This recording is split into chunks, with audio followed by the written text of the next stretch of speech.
Así es. Don José, resultados de ayer. Primero, el de presidente. 67%, que es una victoria contundente, sobre todo porque casi el 60% del partido salió a votar en esta primaria. Hagamos el ejercicio que estábamos haciendo ayer y miremos los resultados ahora. Fíjese lo siguiente. Tuvimos el proceso electoral del Partido Revolucionario Democrático el día de ayer. Con eso se completa el segundo candidato a la presidencia de cara a las elecciones del 5 de mayo del 2019.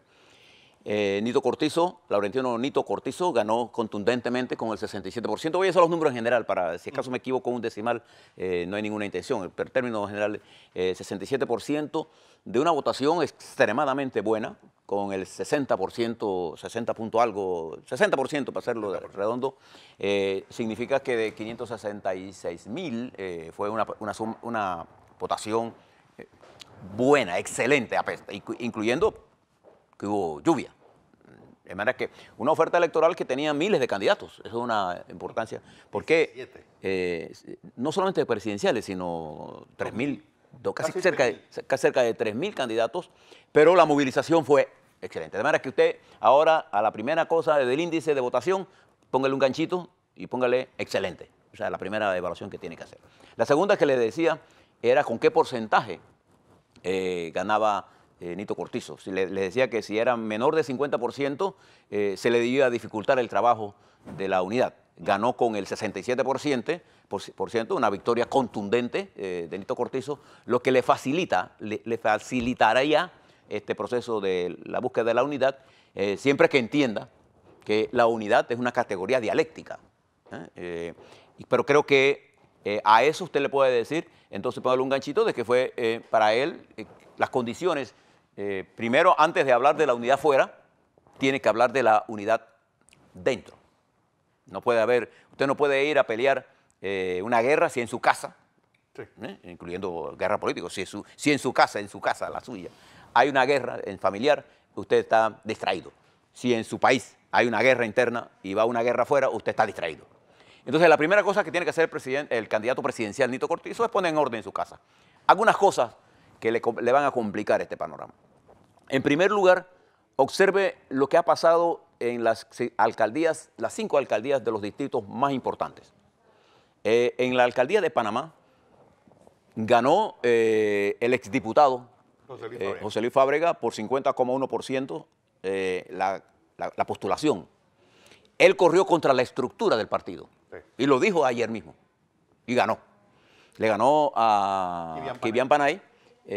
Con una diferencia de 9 puntos, le pesó mucho sobre Kivian la existencia de Picota como candidato, que le quitó votos a él. Exactamente el 7% que necesitaba para entrar. Para poder entrar a la pelea. Eso era un hecho que habíamos señalado nosotros antes de este proceso electoral. Y en el distrito de San Miguelito se impuso César Sanjur, un cuadro importante del grupo que comanda y dirige Zulaís Rodríguez, que obtuvo un 20% y que además ella personalmente obtuvo el segundo lugar en la postulación del partido para diputada. De manera que en esos dos candidatos opuestos a la estructura, una cosa importante que usted debe tener en consideración, que los dos candidatos que hasta ahora han ganado las presidencias de los dos partidos, de los tres partidos grandes de este país, Cambio Democrático, Rómulo Rux le debe su victoria sin duda alguna al apoyo irrestricto que le dieron los diputados. Como era una votación que no tenía, digamos, la impronta de que iban los puestos todos a votación, se concretó solo a la categoría de presidente. Bastó un esfuerzo a medio cuerpo de los diputados para que Rómulo Rux se alzara con el 70% con el voto Cambio Democrático para ganarse la primera nominación presidencial de un partido de cara a las próximas elecciones. Es importante notar esto porque la estructura de diputados del Partido Revolucionario Democrático en su mayoría estaba respaldando a Nito Cortizo Y otra cosa importante es que precisamente allí se demuestra el poder de la Asamblea. Aquellos que hablan siempre de los diputados y contra los diputados y que no representan a nadie y que no hay no reelección. Esta elección está demostrando que ese discurso de las redes sociales no es el discurso que está manejando el pueblo. Es la primera cosa que debemos aprender, ¿no? Yo le decía ayer que hay gente que habla de política sin entender la política, sin haberla vivido, sin haberla participado. Por eso es importante que cuando los partidos se movilizan, fíjese que yo las cifras que le doy siempre son, si usted un partido mueve 30% para una elección, es un extraordinario trabajo. Si mueve 40%, usted puede considerar de bueno. Y si mueve el 50%, de excelente. Esa es la realidad. Eso no es tan fácil realizarlo. Ahora le explico por qué. Pero además de eso, es importante destacar que la mayoría de los candidatos a diputados del PRD que fue al proceso electoral se reeligieron. Ganaron la contienda para poder volver a reelegirse. O sea, hasta el primer paso hacia la reelección. Bueno, por ejemplo, San Miguelito, los tres que fueron, los tres se reeligieron en el orden. Raúl Pineda con el 18.22%, Zulay Rodríguez con el 17.04% y Leandro Ávila con el 16.17%. Después viene Agustín Lara, obviamente no es el cantante, Franz Weber y Katy Ramos.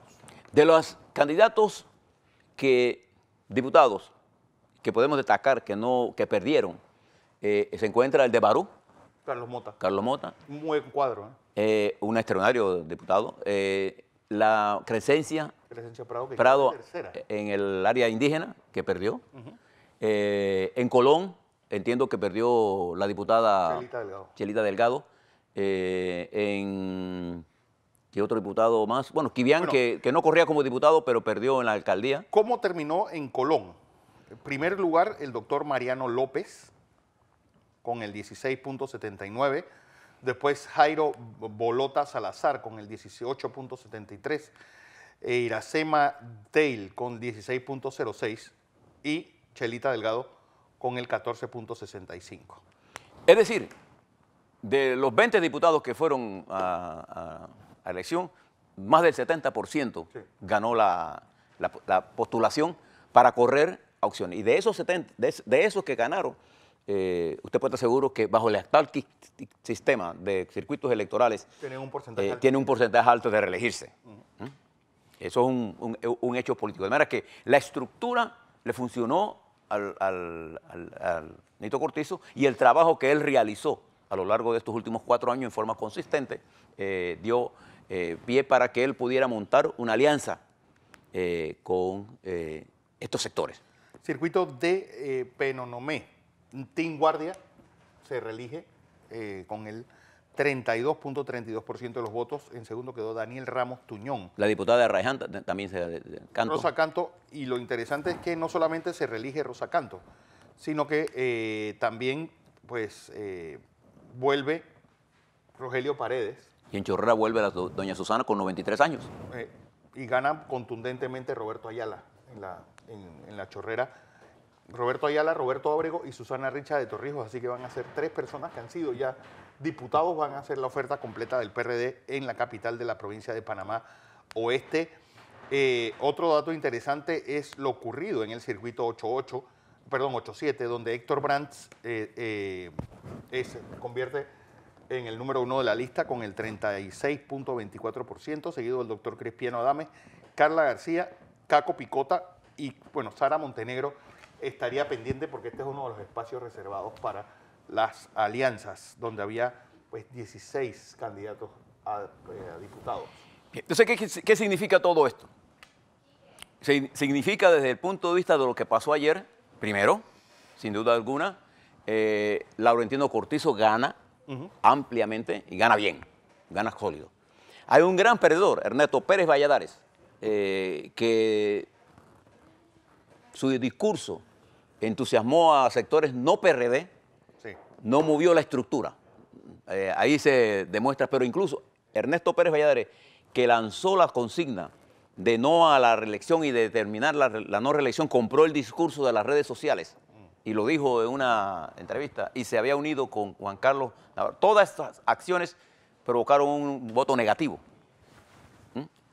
Qué curioso que el que decía no a la reelección, que tenía buenas opciones con su discurso, fue derrotado duramente.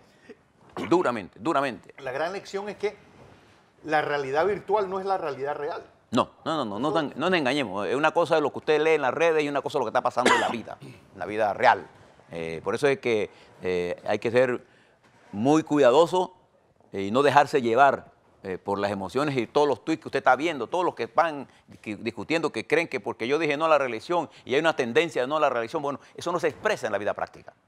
Otra cosa interesante es lo que pasó en Arraiján, donde a pesar de los problemas legales del alcalde, Pedro Sánchez Moró, su candidato, Rolín Rodríguez, obtiene el 48.68% de los votos. La suplente de Rolín Rodríguez es la esposa de Sánchez Moró, quien le gana nada menos y nada más que a Dayanara Cáceres, que queda de segundo lugar con el 36.14% de los votos.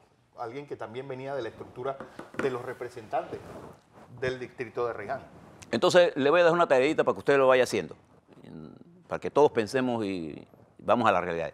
Usted coja ahora, del total de votos emitidos en el PRD, multiplíquelo por .67, que es lo que sacó Nito Cortizo, le va a dar el número de votos absolutos que sacó Nito Cortizo. Entonces, coja esa cifra y divídala por el número total de electores que hay en el país y asuma que la elección del año 2009 va a tener una presencia del 70% y multiplique 2.7 millones de votos por .7 y le da 1.890.000 votos, que sería la votación, el número de votantes reales en la campaña del 2009. Lo divide lo que sacó Nito Cortizo entre 1.800.000 y le va a dar el peso relativo de Nito Cortizo, el peso duro de él en ese proceso electoral. Le va a dar cuenta que eso está por debajo del 20-22% del voto electoral. Cuando usted multiplica ahora eso, el 1.8 por .8, que sería el máximo nivel de votación del PRD, entonces le va a dar cuenta que los partidos están en la base del 22%. ¿Qué les quiero explicar con esto?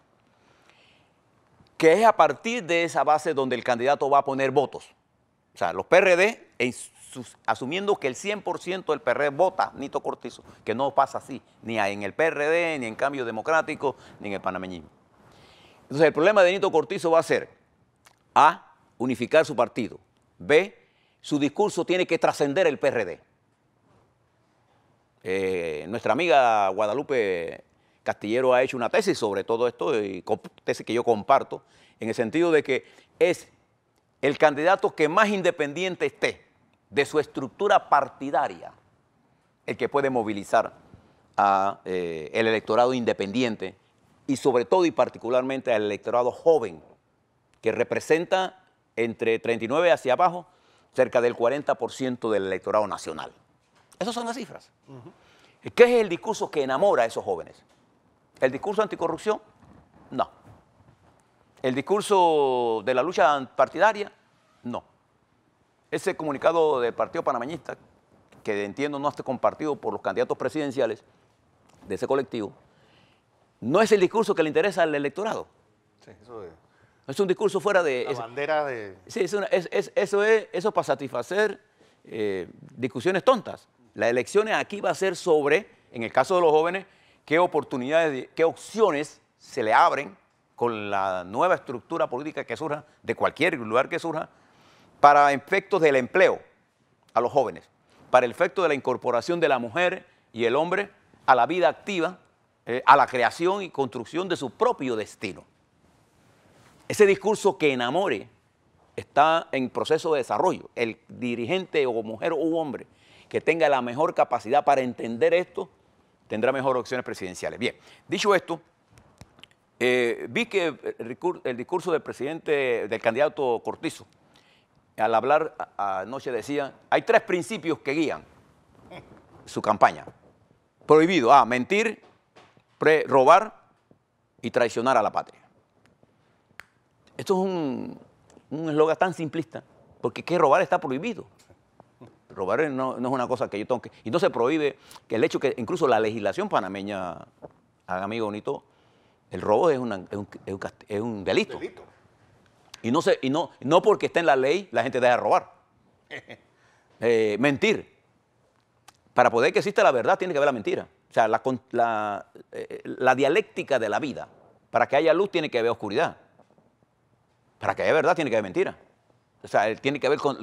no se elimina, con estos criterios simplistas, no se le llega al voto joven. Vaya, si hay alguien que sabe mentir, son los muchachos. Todos los que hemos sido padres, los muchachos nos engañan a nosotros por todo. O sea que no es el problema de mentir. El problema es el problema de principios. Mentir es parte de la vida. ¿Quién de nosotros no ha pegado una mentira? A ver, dígame, ¿quién no ha mentido en su vida? Entonces, creo que este simplismo no le va a llegar al voto joven. No le va a llegar al voto razonado. Y pensar que el voto femenino es un voto que se va porque tú eres guapo o no eres guapo. No, no, no. El voto más razonado que yo conozco es el de la mujer preparada. Porque la mujer como administradora mete en su computadora de decisión cosas administrativas que los hombres normalmente no le prestan atención. Por eso es que las mujeres se convierten en la principal administración de la vida familiar, que al final del día es la economía.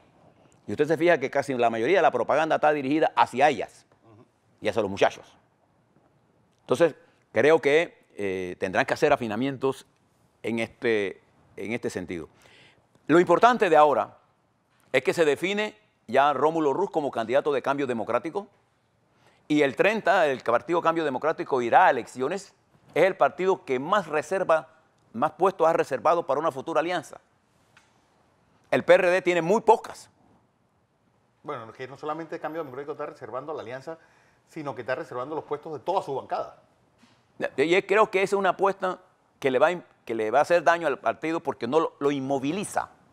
Sí. Lo inmoviliza. O sea, el deporte en general requiere de entrenamiento, de ejercicio continuo.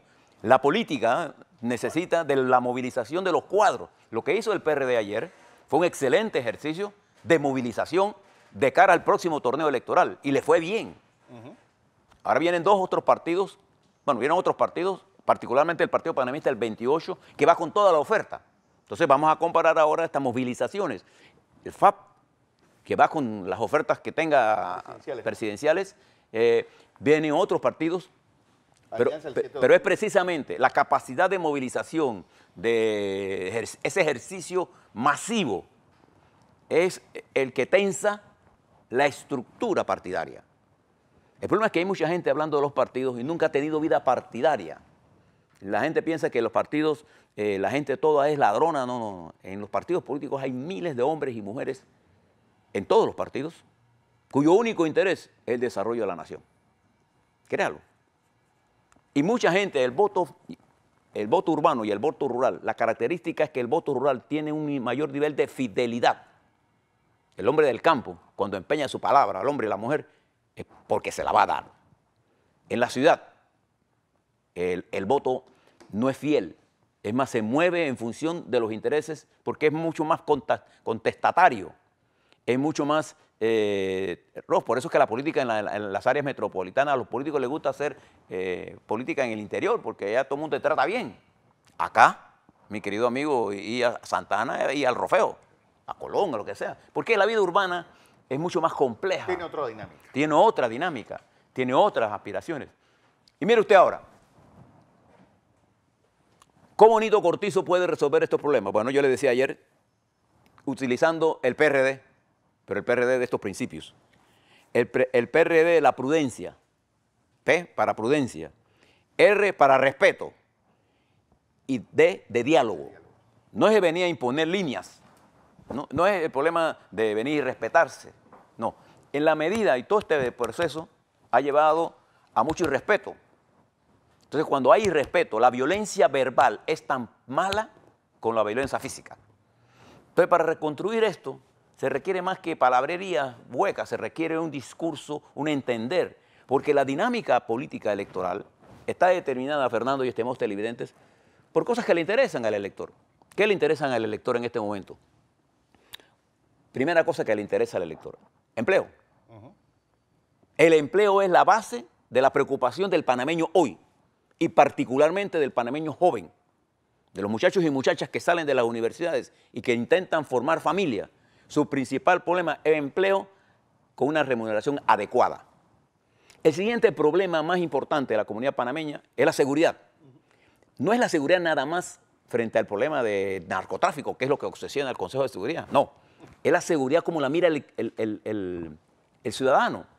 Seguridad, por ejemplo, en las calles, en los tranques, para los tranques, y cada vez que uno ve a un policía haciendo un retén. Entonces, ¿qué es la primera pregunta? Estos policías, en vez de estar cuidando, están aquí haciéndome, crean el tranque cuando no hay. Entonces, fíjate que los retenes los sábados y domingos son... Sí. Alguien en la policía cree que eso es que la gente los va trabajando. Si supieran la cantidad de rencor, de molestia que eso genera en la población. De la seguridad. El otro problema es el costo de la vida. Y no porque en Panamá la inflación sea alta, no. Panamá la inflación general es de 1 y pico por ciento. Hasta agosto es de 0.8. La inflación en Venezuela es de 1 millón. Y en Argentina, 200%. Mire, pero bueno, no nos vamos a esos extremos. En Costa Rica la inflación está en 15%. ¿No? Entonces, al plantearle todo esto, lo que quiero decir es que para la gente es que entre mayor sea el ingreso suyo, y Panamá ha mejorado en términos generales los ingresos, los usos a temas, a bienes santuarios, por ejemplo, observe el costo de una familia en materia del manejo de los celulares y los servicios prepagos, que son altísimos. Eso tiene un efecto en los ingresos míos porque todo Panamá quiere tener celular. Pero en el campo, en todos lados, todo el mundo tiene celular, todo el mundo quiere estar comunicado. Y se chatean y gastan su plata en eso. Entonces, claro, cuando yo invierto en eso, me deja menos para comida. Entonces, siempre el costo de la vida es una variable que va a afectar a la gente. Otro problema importante, la educación y la salud pública. Pero el ciudadano común no tiene forma de mirar la educación como un elemento importante, porque él vive del día. Pero solo los estadistas sabrán que Panamá no va a progresar más de lo que ha llegado si no elevamos el nivel de la educación. Y para ello se requiere un proceso extremadamente complicado que requiere un liderazgo integrador. Igual pasa para la reforma sanitaria, tanto en la Caja del Seguro Social como en el Ministerio de Salud. Requerimos una reforma en esas áreas. Pero tenemos un problema político que resolver. No es el PRD el que está dividido nada más, o el panameñismo o cambio democrático, no. Es la sociedad panameña en general que está fragmentada. ¿Y por qué está fragmentada? Porque los intereses económicos han producido, y todas estas nuevas comunicaciones han producido la fragmentación de la sociedad en un sistema permanente de descalificación. Y los descalificados, de verdad, se están tomando el poder. Los calificados no tienen la menor intención de entrar a esta lucha sorda de insultos, de descalificaciones, de acusaciones falsas, ¿no? Entonces, todo esto está produciendo una especie de marginación del talento. Y ya no son los hombres y mujeres talentosas las que ocupan posiciones claves, sino los amigos de la estructura política y los que van a cumplir la línea del poder económico. De manera que el proceso electoral no está definido. Todo aquel que piense que esto ya se acabó, esto apenas está comenzando. Le doy el calendario. Tenemos que esperar la próxima elección del partido grande, tenemos que ver cómo terminan los independientes y qué nivel de independencia. En los independientes, hoy como están, ellos representan entre el 10 y el 15% del electorado, no más que eso. Pero eso tiene una importancia porque deja un 75%, un 85% de voto neto para los tres grandes partidos. Y si todos parten por la base, estamos complicados ya en 60% ya otorgado a los partidos y la competencia va sobre un 25%. Y ese electorado se va a enamorar del candidato o la candidata que tenga la capacidad de convencerlos. La pregunta que todo el mundo me hace es, ¿qué toca hacer con Zulay? Porque si uno lee entre líneas el discurso de ella de ayer, estaba exigiendo lo que se respete la paridad y está ahí para ser complemento de la fórmula presidencial perredista. Bueno, eso ya es una decisión que tiene que tomar la dirección del colectivo, lo que significa que Zulay ya es, sin duda alguna, una fuerza complicada para los que creen en que la línea se tira desde arriba y no se discute.